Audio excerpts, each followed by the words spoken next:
Iringa mmetisha. Huu umati huu kwa kweli umenipa picha nzuri. Kwanza munasikiliza matangazo na maelekezo ya serikali. Ndiyo maana leo mko hapa.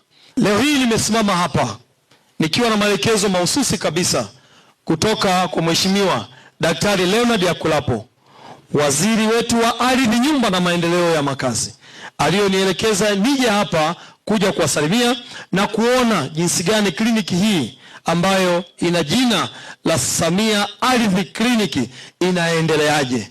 Bahati nzuri nimepata salamu kutoka kwa mdogo wangu Zera. Nafikiri ni Zera Yes, Zera, kwa niaba yenu nimefurahishwa.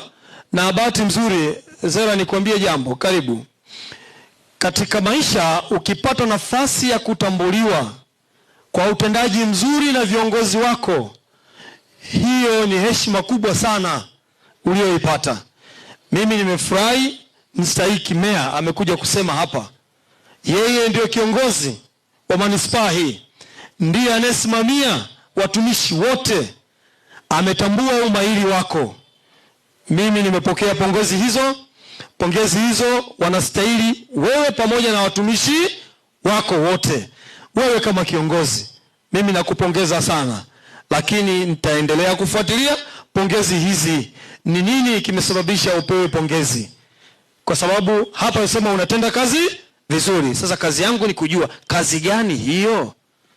Moja ni hii ambayo leo umeisimamia hapa ya kuratibu zoezi hili. Watu ni wengi, nimeangalia walikaa pale wengi sana, ila sababu ya jua tu, lakini umefanya kazi nzuri ya maandalizi. Hongera, na wape hongera watu wengine wote wanaofanya nayo kazi. Hongera sana.